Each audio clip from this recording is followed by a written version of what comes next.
ሄሎ ኢሳት ቴሌቪዥን ሄሎ ማን እንበል ከየት ነው? ሄሎ ኢሳት ኢሳት ነጻ የህዝብ ሚዲያ ወትሮም ቢሆን የህዝብ አይንና ጆሮ እንደመሆኑ ይህንን የህዝብ ቅሬታ ማስተናገጃ መድረክ አሰናድቷል። በዚህም ያጋጠሙትን ወይም ያስተዋሉትን የመልካም አስተዳደር ችግር፣ የሙስናና የጉዳይ ገዳዮች ጉድኝት፣ የመብት ጥሰትና ስልጣንን ያለአግባብ የመጠቀም ጸረ ዲሞክራሲያዊ አሰራሮችን ይጠቁሙን።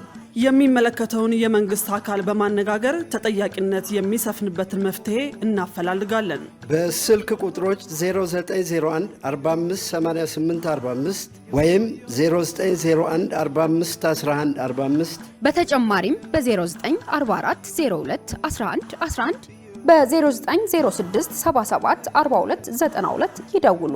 ልናስተናግደው ዝግጁ ነን። ኢሳት ነጻ የህዝብ ሚዲያ። ጤና ይስጥልን ክቡራን ተመልካቾቻችን፣ ከኢሳት ነጻ የህዝብ ሚዲያ ኢሳት ሳምንታዊ ተጀምሯል። ከዘገባዎቹ ጋር ትዕግስት ተስፋዬ ነኝ። አብራችሁ ነው።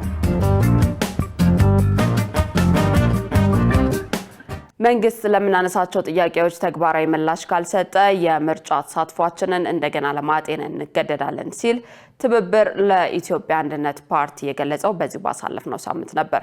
ገዢው ፓርቲ በየደረጃው በሚገኙ መዋቅሮች የህዝብን ነጻ የፖለቲካ ፍላጎት በመጣስ የምርጫ ሂደቱን ለመቆጣጠር እያደረገ ያለው ህገወጥ ተግባር እየሰፋ መጥቷል ብሏል። መሰረት ባዩ ያዘጋጀችውን ሙሉቀን ሰለሞን እንደሚከተለው ያቀርበዋል። ምርጫው ውጤቱ ከሞላ ጎደል ቢታወቅም መሰረታዊ ሂደቱና ቅድመ ሁኔታዎችን ቸል አንልም በሚል ርዕስ ትብብር ለኢትዮጵያ አንድነት ፓርቲ በዛሬው ዕለት መግለጫ ሰጥቷል። ፓርቲው በመግለጫው በእጩዎችና በመራጮች ምዝገባ እንዲሁም በሌሎች ተያያዥ ጉዳዮች አስተዋልኳቸውን ያላቸውን 11 ነጥቦች ያነሳ ሲሆን ገዢው ፓርቲ በየደረጃው በሚገኙ መዋቅሮቹ የህዝብ ነጻ የፖለቲካ ፍላጎት በመጣስ የምርጫ ሂደቱን ለመቆጣጠር እያደረገ ያለው ህገወጥ ተግባር እየሰፋ መጥቷል ብለዋል። መግለጫውን የሰጡት የትብብሩ ህዝብ ግንኙነት ኃላፊ ጌትነት ወርቁ የምርጫ ካርድ ያልወሰዱ ዜጋ የመንግስት አገልግሎት እንዳያገኝ መከልከል፣ በአማራ ክልልና ሌሎች አካባቢዎች ለአንድ ግለሰብ 2 እና ከዚያ በላይ ካርድ መስጠት እንዲሁም በኦሮሚያ ክልል በግል ተቋማት ላይ ለብልጽግና ምርጫ ቅስቀሳ አዋጡ በሚል ግዳጅ በመጣል በርካታ ሚሊዮን ብር ተሰብስቧል ብለዋል። ከዚህ በተጨማሪ በመራጭነት ለመመዝገብ የሄዱ ዜጎች በፋይዳ መታወቂያቸው ሌላ ካርድ ወጥቶበታል ብለው የመመለስ የማሰርና ሌሎች ከህግ ውጭ የሆኑ ተግባራት መፈጸማቸውን ተናግረዋል። የጸጥታ ስጋትና የምርጫ አስቻይነትን በሚመለከት በአማራና በኦሮሚያ ክልል ምርጫውን ለማካሄድ የሚያስችል ሁኔታ ለመኖሩን ኃላፊው አስረድተዋል።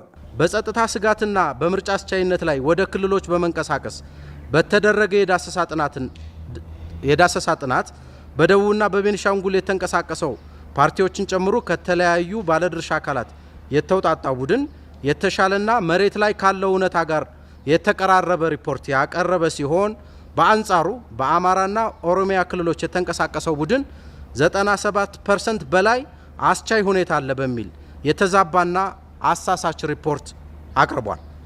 በትብብራችን ግምገማ አማራ ክልል ሙሉ በሙሉ ወይም በጣት የሚቆጠሩ ከተሞች ካልሆነ ለምርጫ አስቻይነት ሁኔታ የለም። በኦሮሚያ ክልል ከፊሉ ወይም ከዋና ዋና ከተሞች ወጣ ብለው ባሉ አካባቢዎች ፍጹም አስቻይ ሁኔታ እንደሌለ እንረዳለን። ስለሆነም የሁለቱ ክልሎች የጥናት ውጤት ውድቅ ነው። ቦርዱም ህዝብም እንዳይቀበለው ጥሪያችንን እናስተላልፋለን። የትብብሩ ጸሐፊ ሚስጥረ ስላሴ ታምራት በበኩላቸው በሐረር ከተማ ጀጎል ምርጫ ክልል የክልሉ መንግስት ሐረሬ ካልሆኑ መወዳደር አይችሉም በሚል ባቀረበው አቤቱታ የፓርቲው እጩ መሰረዛቸውን ተናግረዋል። ከዚህ በተጨማሪም በሲስተም ችግር ምክንያት ፓርቲያቸው ከ200 በላይ እጩዎችን ማስመዝገብ እንዳልቻለ ገልጸዋል።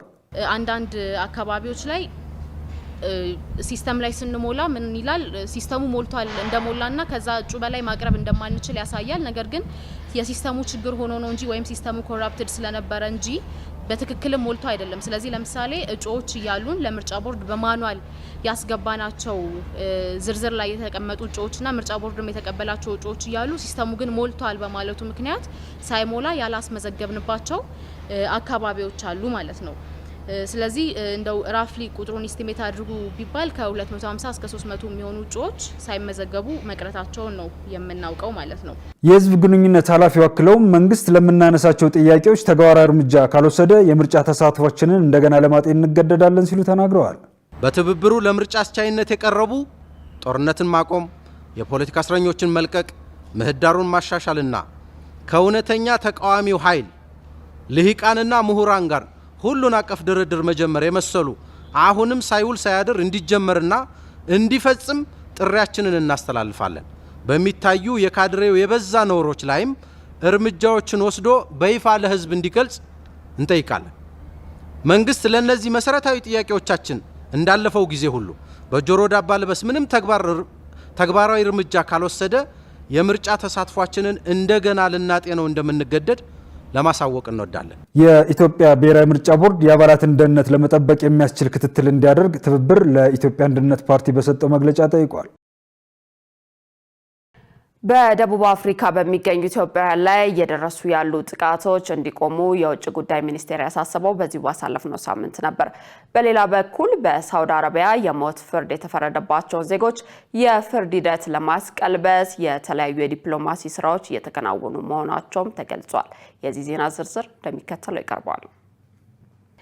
የውጭ ጉዳይ ሚኒስቴር በተለያዩ ወቅታዊና ቀጠናዊ ጉዳዮችን በሚመለከት ለመገናኛ ብዙሃን በዛሬው ዕለት መግለጫ ሰጥቷል። በመግለጫው የኢትዮጵያንና የአሜሪካ ለዘመናት የዘለቀ ዲፕሎማሲያዊ ግንኙነት ማደስ ላይ የተደረጉ ውይይቶች፣ ኢትዮጵያ ብሪክስ ላይ እያደረገች ያለው የነቃ ተሳትፎና ዜጋ ተኮር ዲፕሎማሲን በሚመለከቱ ጉዳዮች ላይ ሰፋፊ ስራዎች መከናወናቸውን ሚኒስትሩ አስታውቋል። የህልውና አደጋ የተጋረጠባቸው በደቡብ አፍሪካ የሚገኙ ዜጎችን ጥቃት ለማስቆም በኢትዮጵያ የውጭ ጉዳይ ሚኒስቴር እየተደረጉ ያሉ የዲፕሎማሲ ስራዎች ምን ደረጃ ላይ ናቸው ሲል ኢሳት ጠይቋል። የዜጎችን ደህንነት ማረጋገጥ እና ከለላ መስጠት በየሀገራቱ የሚገኙ የኢትዮጵያ ቆንጽላ ጽሕፈት ቤቶችና ኤምባሲዎች ተግባር መሆኑንና በደቡብ አፍሪካ የሚገኙ ዜጎች ደህንነት ለማረጋገጥ በሌላ በኩል ደግሞ የሚደርሱ ጥቃቶችን ለማስቆም የልዑክ ቡድን ተቋቁሞ ወደ ደቡብ አፍሪካ እንደሚያመራ፣ በዚህም ችግሩን በዘላቂነት ለመፍታት ቡድኑ ከደቡብ አፍሪካ መንግስት ጋር በጋራ እንደሚሰራ ነው የሚኒስቴሩ ቃል አቀባይ አምባሳደር ነቢያት ጌታቸው የተናገሩት።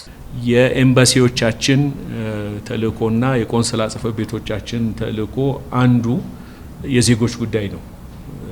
የዜጎችን ጉዳይ መከታተል፣ ለዜጎች መብት ጥሰቶች ከለላ መስጠት፣ ዜጎች ችግር ሲያጋጥማቸው ጥብቅና መቆም የእያንዳንዱ ዲፕሎማት በተለይ ደግሞ ለዚህ ዘርፍ ለተመደቡ ዲፕሎማቶች ቁልፍ ስራቸው ነው የሚሆነው።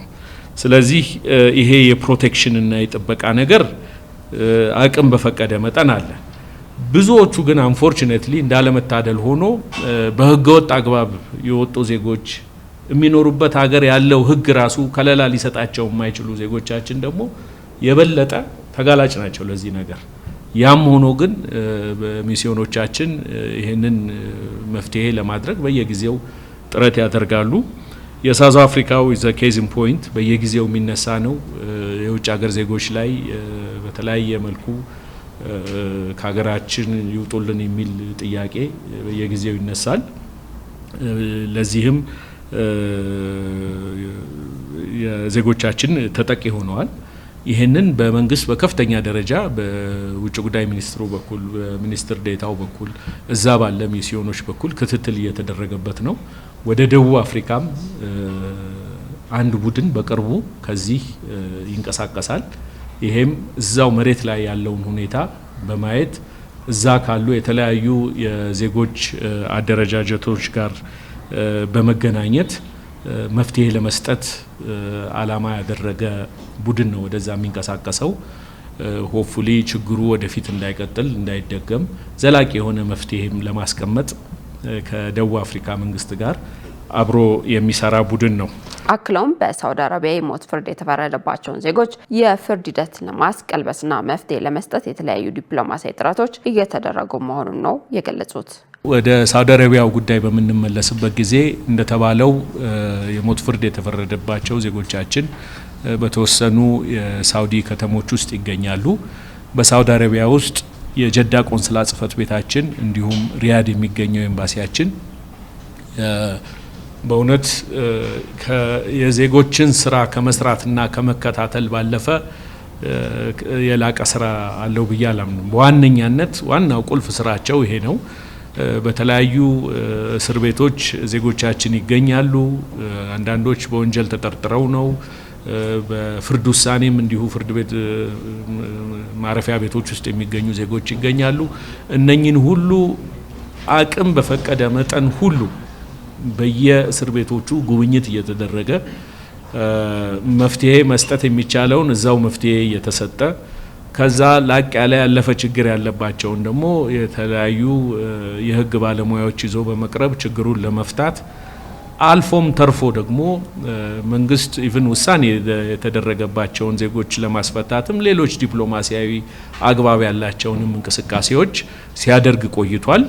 አሁንም በዚህ በሳውዲ አረቢያ ላይ የተከሰተው አሳዛኝ ሁኔታንም እሱንም መፍትሄ ለማግኘት የተለያዩ ዲፕሎማሲያዊ ጥረቶች እና ክትትሎች እየተደረጉ ነው። የውጭ ጉዳይ ሚኒስትሩ ጌዲዮን ጢሞቴዎስ፣ የብሔራዊ መረጃና ደህንነት አገልግሎት ዋና ዳይሬክተር አምባሳደር ሬድዋን ሁሴን፣ የጠቅላይ ሚኒስትሩ የማክሮ ኢኮኖሚ አማካሪ ግርማ ብሩ ወደ አሜሪካ ተጉዘው በሁለቱ ሀገራት የሁለትዮሽ ግንኙነት ምክክር ማድረጋቸውና በጋራ ትብብር ለመስራት መስማማታቸውን የውጭ ጉዳይ ሚኒስቴር አስታውቋል። ነባራዊ የፖለቲካ ሁኔታ በእስራኤል ላይ ተግዳሮት ሆኖብኛል ሲል የብሔራዊ ተሃድሶ ኮሚሽን አስታወቀ። በሌላ በኩል ከ87,000 በላይ የቀድሞ ተዋጊዎች የተሃድሶ ስልጠና ወስደው ወደ ማህበረሰቡ መቀላቀላቸውን ኮሚሽኑ ያስታወቀው በዚሁ ባሳለፍነው ሳምንት ነበር። መሰረት ባዩ ተጨማሪ አላት። የብሔራዊ ተሃድሶ ኮሚሽን በተለያዩ ክልሎች ታጥቀው ሲንቀሳቀሱ የነበሩና የሰላም አማራጭ ለተቀበሉ የቀድሞ ተዋጊዎች የተሃድሶ ስልጠናና የመልሶ ማቋቋሚያ ገንዘብ በመስጠት ወደ ማህበረሰቡ እንዲቀላቀሉ እያደረገ መሆኑን ገልጿል። በአማራ፣ በኦሮሚያ፣ በትግራይና በአፋር ክልሎች ከ87,000 በላይ ለሚሆኑ የቀድሞ ተዋጊዎች ስልጠና በመስጠት ወደ ማህበረሰቡ እንዲቀላቀሉ ማድረግ ተችሏል ሲሉ በኮሚሽኑ የኮሙኒኬሽን ዳይሬክተር ሀብታሙ መለሰ ተናግረዋል። ለቀድሞ ተዋጊዎቹ የሚሰጠው ስልጠና ምን ያህል በቂ ነው ተብለው ለተጠየቁት ጥያቄ ዳይሬክተሩ ሲመልሱ ኮሚሽኑ የሚሰጠው ስልጠና ደረጃውን እየጠበቀ ነው ካለው የቀድሞ ተዋጊ ቁጥርና ሀገሪቱ ካላት አቅም አንጻር በቂ ነው ብለዋል። በ6 ቀን ውስጥ በሚቆዩበት ጊዜ ደግሞ በቂ የፋይናንስ ያስፈልጋቸዋል። እዛ ሲቆዩ ምግብ፣ አንሶላ፣ ብርድ ልብስ የሚያስፈልጋቸው የሎጂስቲክስ ወጪዎች አሉ። ካለው የቀድሞ ተዋጊ ቁጥር ከምናስተናግደው ብዛትና ካለን ሀገራችን ካላት አቅም ለጋሾች ከሚያደርጉት ድጋፍ አኳያ ሲታይ የዚህ የ6 ቀን የበጀት ጉዳይም ከሚሰጣቸው የመልሶ መቀላቀል ክፍያ ጋር ሲያያዝ ለእያንዳንዱ የቀድሞ ተዋጊ የሚወጣው ወጪም ታሳቢ ተደርጎ ነው ይሄ ሁሉ እየተሰጠ ያለው። ስለዚህ እንደ ብሔራዊ ተሃድሶ ኮሚሽን ስታንዳርዱን የጠበቀ ማኑዋሎች ያሉት የስልጠና ፕሮግራሞቹ ራሳቸውን የቻሉ በስታንዳርድ የሚመሩና በቂ ናቸው ብለን ነው የምናስበው ማለት ነው። መንግስትን ጨምሮ ድጋፍ ከሚያደርጉ አጋር አካላት ጋር በመሆን እየተሰራ ቢሆንም በቂ የሆነ የገንዘብ ድጋፍ አለማግኘት፣ ነባራዊ የፖለቲካ ሁኔታ አመቺ አለመሆንና ሌሎች ተያያዥ ጉዳዮች በተሃድሶ ስልጠና ሂደቱ ላይ ተግዳሮት መሆናቸውን ተናግረዋል። በብሔራዊ ተሃድሶ ኮሚሽን እንዳጠቃላይ ያጋጠሙት ያሉት ችግሮች ምንድናቸው የሚለውን ብናነሳ የተሻለ ነው። የመጀመሪያው እንግዲህ የበቂ ሀብት ይጠይቃል። ስራው ከለጋሽ ሀገራት የሚገኘው ገንዘብ በቂ አለመሆን አንዱ ተግዳሮት ነው። ይሄ የፋይናንስ ኢሹ ማለት ነው። ሁለተኛው ያው አንዳንዴ አልፎ አልፎ የፖለቲካው ነባራዊ ሁኔታ ለስራው ምቹ አለመሆን።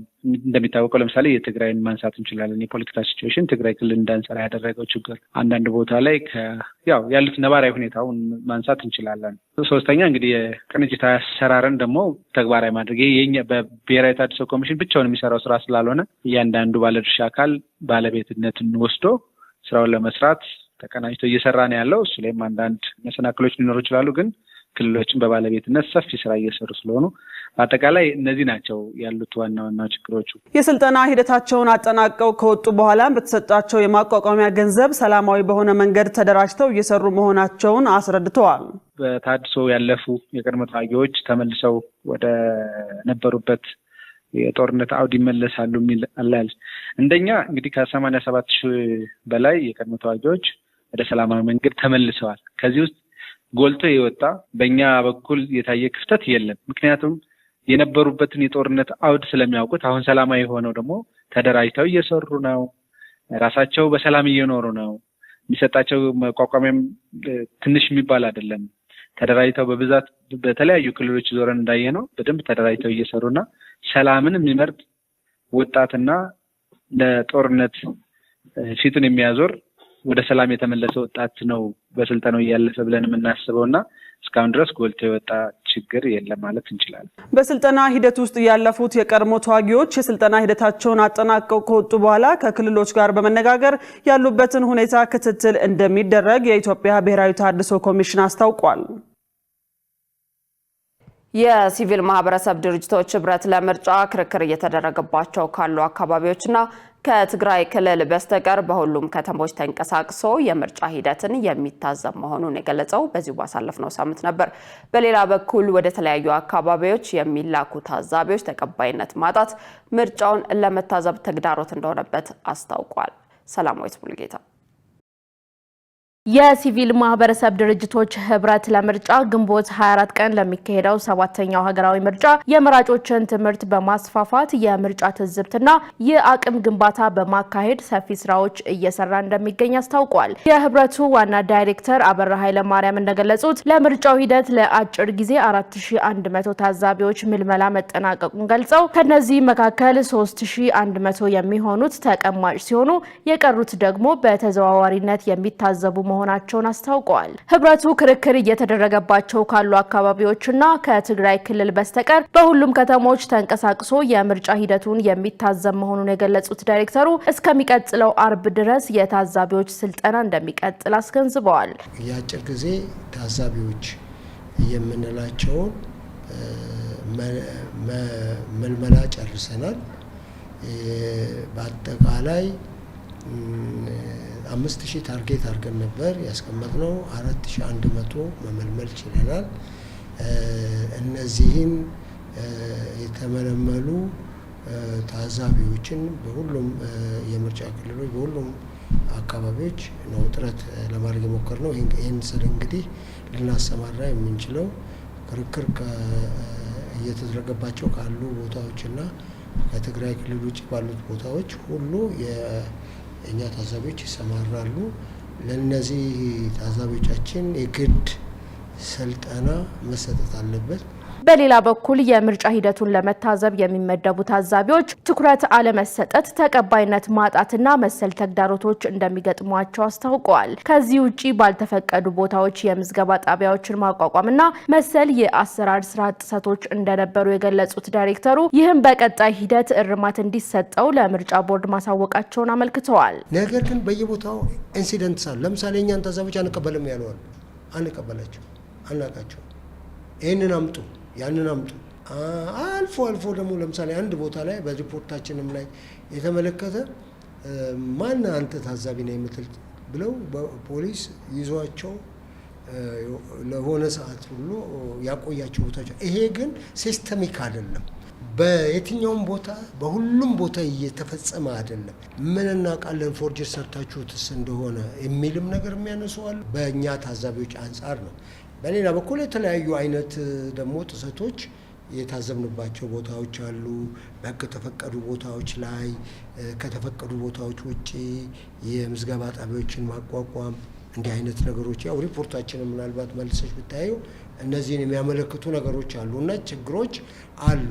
ትልቁ ነገር እኛ እነዚህን ነገሮች በመረጃ አስደግፈን በድምጽ መስጫ ቀንም ይሄ ችግር እንዳይደገም እርምጃ እንዲወሰድባት በኢትዮጵያ ብሔራዊ ምርጫ ቦርድ ያው ሪፖርቱን ስንልክለት ይህንንም አብረን ይሄ ነገር መደገም የለበት ባልታዘብንባቸውን ቦታዎች ይሄ ነገር እንዳይከሰት ተገቢውን የሆነ መመሪያም እንዲሰጥ ማስተካከያም እንዲደረግ ያው በምክር ሀሳባችን ሁሉ አቅርበናል ማለት ነው። የምርጫ ዲሞክራሲያዊነትና ተአማኒነት እንዲረጋገጥ ሚዲያ አስተዋጽኦ ማድረግ እንዳለበት የህብረቱ ዋና ዳይሬክተር አበራ ኃይለ ማርያም አስገንዝበዋል።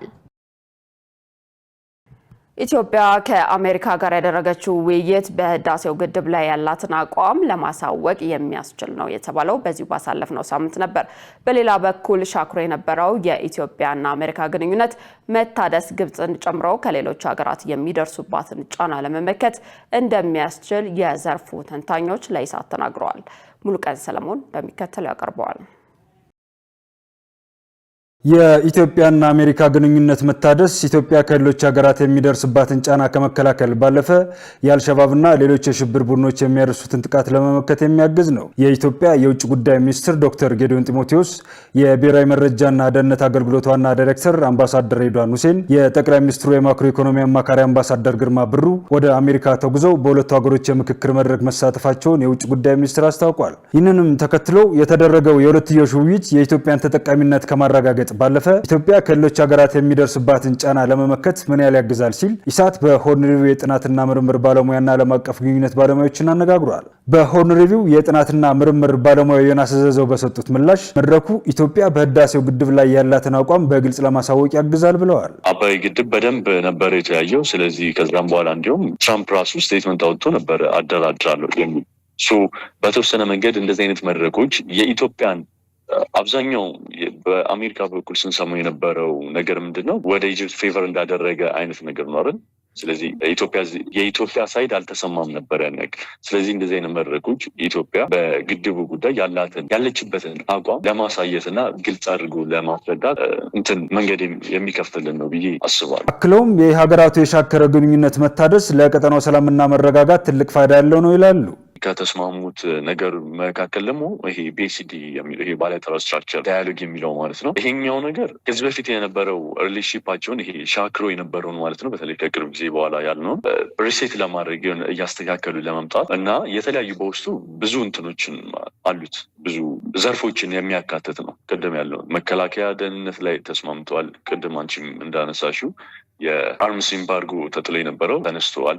እነዚህ ነገሮች ከቀጠናው ሰላምና መረጋጋት ጋር ቀጥተኛ ግንኙነት ያላቸው ነገሮች ናቸውና ከሞላ ጎደል እነዚህ ማለትም እንችላለን። የዓለም አቀፍ ግንኙነት ባለሙያና ተመራማሪ ሄሌና ታሪኩ በበኩላቸው ኢትዮጵያ ግብጽን ጨምሮ ከሌሎች ሀገራት የሚደርሱባትን ጫና ለመመከት ያግዛል ያሉ ሲሆን የቀጠናውን ሰላም ለማስጠበቅና ለማጠናከር ወሳኝ ነው ሲሉ አክለው ገልጸዋል። ከግብጽ የሚመጣውም እንዲሁም ደግሞ ከሌሎች ሀገራት የሚኖርብንን የሪጂናል ጫና በጣም የሚቀንስልን ነው የሚሆነው። ሌላኛው ነገር ደግሞ በኢኮኖሚ አሁን ኢንጌጅመንታችን የበለጠ ያጨመርልናል። ከዚህ በፊት ከአገዋ በወጣንባቸው ጊዜያቶች የተለያዩ ንግዶቻችን ወደ ቻይና እንዲሁም ደግሞ ወደ ህንድ ዞሮ ነበረ። ግን አብዛኛው በእነዚህ ሪጅኖች ላይ የሚገኘው ንግዳችን ተመሳሳይ ስለሆነ ሌላ ሰፊ የሆነ ኢኮኖሚክ ሴክተራችን የምናሻሽልበት መንገድ ነው የሚሆነው ማለት ነው። ሌላኛው ከትልቁ ነገር ከሴኩሪቲ አንጻር ነው። አሁን ኢትዮጵያ በተለያዩ የሴኩሪቲ ጉዳዮች ወይም ደግሞ ኢሹዎች በሆርን ኦፍ አፍሪካም እንዲሁም ደግሞ ሰፋ ባለ ወደ ሪጅን እንጌጅ ታደርጋለች እና ኢንሰርጀንቶች ላይ አብሮ በመስራት ኢንቴሊጀንስ ሼሪንግ ላይ አብሮ በመስራት ያላቸውን ኢንጌጅመንት የሚያጠናክሩበት ነው። እንዲሁም ደግሞ የበለጠ ቀጠናዋን የምታስጠብቅበትና የምታጠናክርበት ሊሆን ይችላል። ምክንያቱም አሁን የአልሸባብ የተለያዩ ግሩፖች እንቅስቃሴ ሆርን ኦፍ አፍሪካ ላይ እንዲሁም በኬንያ አካባቢዎች ላይ የሚታይ ነው እና አብሮ ኢንቴሊጀንስ ሼሪንግ ወይም ደግሞ ሴኩሪቲያቸውን ባጠናከሩ ቁጥር እኛም ሞር ቦርደራችን የምናጠናክርበትን እድል ይከፍትልናል። አሜሪካ በቅርቡ ኢትዮጵያ ላይ ተጥሎ የቆየውን የጦር መሳሪያ ክልከላ ማንሳቷ አይዘነጋም። የፖለቲካ ፓርቲዎች የህዝቡን ሰላም ከሚያውኩ ቅስቀሳዎች እንዲርቁ የኢትዮጵያ የሃይማኖት ተቋማት ጉባኤ ጠየቀው በዚሁ ባሳለፍነው ሳምንት ነበር። በተያዘም ሀገር አቀፍ ምርጫ በሰላም እንዲጠናቀቅ እንዲሁም ሀገራዊ ሰላምን ለማጽናት በዛሬው ዕለት የጸሎት መርሃ ግብር እንደሚካሄድም ገልጿል። ገነት ዘዘው ተጨማሪ አላት። የኢትዮጵያ የሃይማኖት ተቋማት ጉባኤ ሀገር አቀፍ የሰላምና የጸሎት መርሃ ግብር ግንቦት 16 ቀን 2018 ዓ.ም በአዲስ አበባ አራዳ ፓርክ እንደሚያካሄድ በዛሬው ዕለት ለመገናኛ ብዙሃን ጋዜጣዊ መግለጫ ሰጥቷል። የጉባኤው ጠቅላይ ጸሐፊ ሊቀ ትጉሃን ቀሲስ ታጋይ ታደለ በመግለጫቸው ሀገር አቀፍ የሰላምና የአብሮነት የጸሎት መርሃ ግብሩ ሁሉም የህብረተሰብ ክፍሎች በጋራ የሚሳተፉበት ነው ብለዋል። መርሃ ግብሩ የሰላምና የአብሮነት መልእክቶችን ማስተላለፍ፣ የሀገሪቱን ብሔራዊ ጥቅም ማስጠበቅ እንዲሁም በህዝቦች መካከል ሰላምና አብሮነትን ማጠናከርና ለሀገር መቆም ዋነኛ ትኩረቱ መሆኑን አስገንዝበዋል። ግንቦት 16 ቀን 2018 ከቀኑ 9 ሰዓት ጀምሮ በሚካሄደው መርሃ ግብር የጋራ እሴቶችና አንድነትን የሚያጎሉ መልእክቶች እንደሚተላለፉም ጠቅሰዋል። ሀገራችን ኢትዮጵያ የጀመረችውን አስደማሚ የልማትና የእድገት ጉዞ ተጠናክሮ እንዲቀጥል ምዕመናንን ወይንም ዜጎችን የበኩላቸውን ኃላፊነት እንዲወጡ ለማሳሰብ ያለመ ነው። ሁለተኛው የሃይማኖት ተቋማትና መሪዎች ያላቸውን የሞራል ልዕልና በመጠቀም በሀገር ውስጥ የሚንቀሳቀሱ የተለያዩ የፖለቲካ ድርጅቶች ሰላማዊ የህዝብ ግንኙነትን ሊጎዱ ከሚችሉ ተግባራትና ቅስቀሳዎች በመራቅ ለሀገር ሰላም የበኩላቸውን ኃላፊነት እንዲወጡ ለመጠየቅ ጭምር ነው። በመርሃ ግብሩ የሚተላለፉ የሰላምና የአብሮነት መልእክቶች ለመላው የኢትዮጵያ ህዝብ እንዲዳረስ በማድረግ በዜጎች ስነልቦና ላይ አዎንታዊ አመለካከት ይበልጥ መገንባት እንዲቻል ብሔራዊ ጥቅማችንን እንዲጠበቅ እና ሰላም እንዲጸና የፈጣሪ ገዛ እዝነትና ጸጋ እንዲበዛልን የሰላምና የአብሮነት ጸሎት ማካሄድ ናቸው። የጉባኤው ጠቅላይ ጻፊ ሊቀ ትጉሃን ቀሲስ ታጋይ አክለውም በሀገሪቱ በተለያዩ አካባቢዎች የሚከሰቱ ግጭቶችን ለማስቆም ጉባኤው በተደጋጋሚ የሰላም ጥሪ ቢያደርግም ውጤት ማምጣት አለመቻሉን ገልጸዋል። ጦርነት እንዳይገባ መልእክት ከማስተላለፍ ጥሪ ከማቅረብ የሰላም ጥሪ ከማቅረብ ጀምሮ ተደጋጋሚ መልእክቶችን እያስተላለፍን ስንሰራ ቆይተናል። ግጭት ይከሰታል ብለን ስናስብ ደግሞ ቦታው ድረስ ሄደን ያንን ነገር መልክ እንዳይቀይሩ እያደረግን ነው። ጉባኤ ያልገባባቸው ጥሪ ያለቀረ መግለጫ ያላወጣባቸው የትኛዎቹም ግጭቶች የሉ። እስከ ቅርቡ የአርሲ ግጭት ድረስ በተከታታይ ጥሪ አቅርበናል። ቦታውም ድረስ ወርደናል። ጥረቶች ተደርገዋል። ጥረቶቹ በዛ ልክ ውጤት አላመጡም፣ ሌላ ጥያቄ ነው የሚሆን። ያው ሁሉም ጥሪ የሚቀርብለት አካል በዛ ልክ አብሮ ተሳታፊ መሆን አለበት፣ ለሰላሙ ተዋናይ መሆን አለበት። አሁንም ጥረታችን ይቀጥላል። በዛ ልክ ውጤቶች ላይኖሩ ይችላሉ።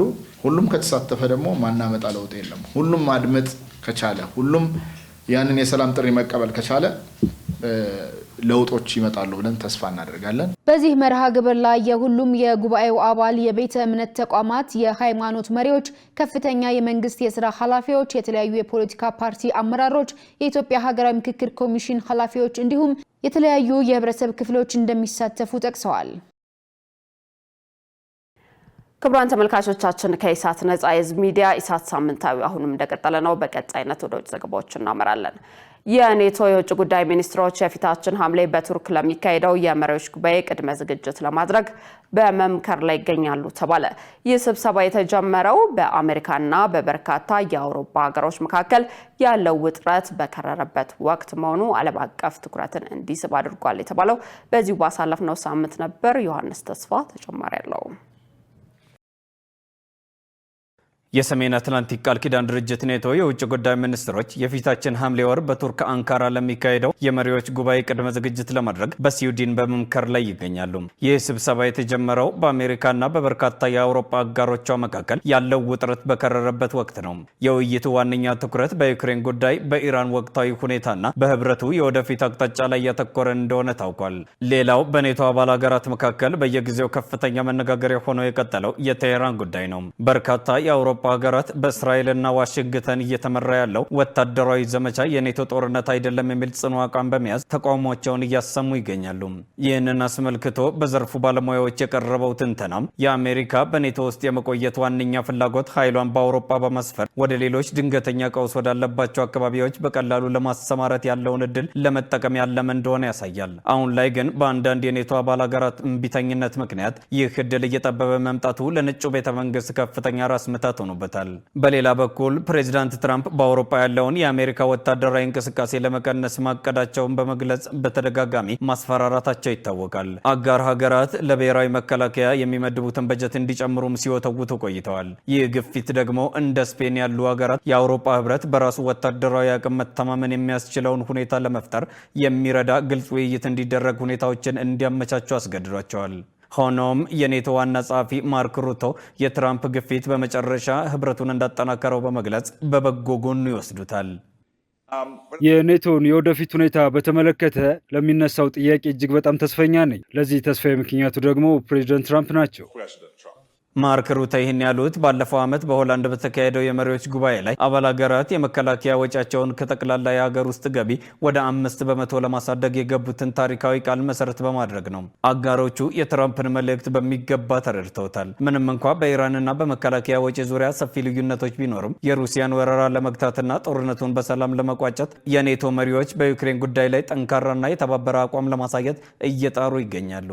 አሁን ላይ የውጭ ጉዳይ ሚኒስትሮቹ ትኩረት በስዊድን ካለው ስብሰባ አልፎ የፊታችን ሐምሌ 7ና 8 የመሪዎቹን ጉባኤ ወደምታስተናግደው ቱርክ እየተሸጋገረ ይገኛል። አንካራ ይህንን ጉባኤ የምታስተናግደው በቀጠናዊ ውጥረቶች መባባስና በህብረቱ የወደፊት አቅጣጫ ላይ ጥያቄዎች በበረከቱበት እጅግ ወሳኝ ወቅት ላይ ነው። ከአሜሪካ በመቀጠል በኔቶ ውስጥ ሁለተኛውን ትልቅ ወታደራዊ ኃይል የያዘችው ቱርክ በደቡብ ምስራቅ የህብረቱ ድንበር ላይ ከበርካታ የግጭት ቀጠናዎች ጋር ትዋሰናለች። በመሆኑም ሀገሪቱ ራሷን አማራጭ እንደሌለው የሚለው አጋርና ቁልፍ የዲፕሎማሲ ተዋናይ አድርጋ እየገነባች ስለመሆኑ እየተነገረ ይገኛል።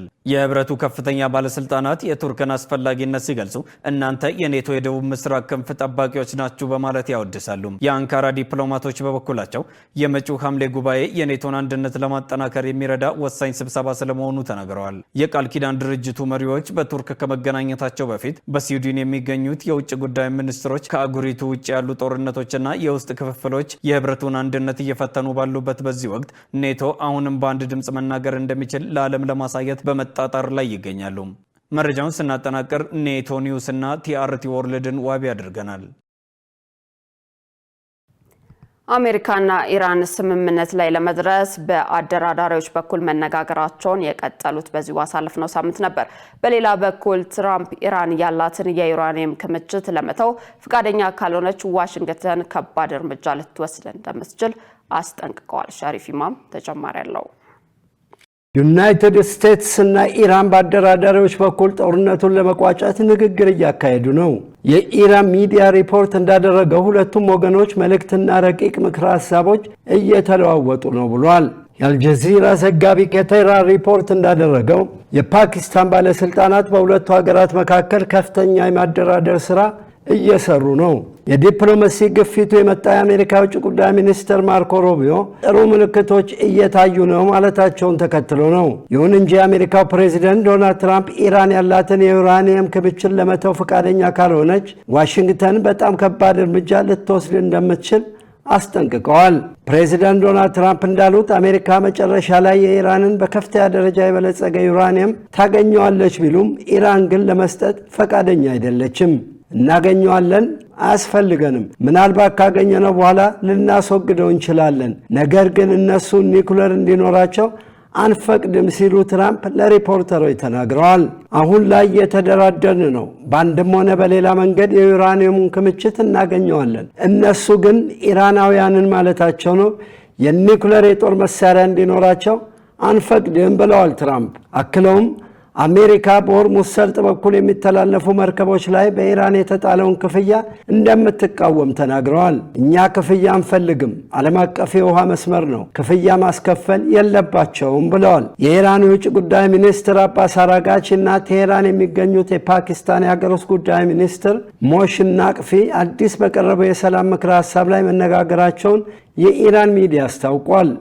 የአሜሪካ የውጭ ጉዳይ ሚኒስትር ማርኮ ሩቢዮ ንግግሩ ትንሽ እየተንቀሳቀሰ ነው ከስምምነት ለመድረስ፣ ነገር ግን ላጋንነው አልፈልግም ብለዋል።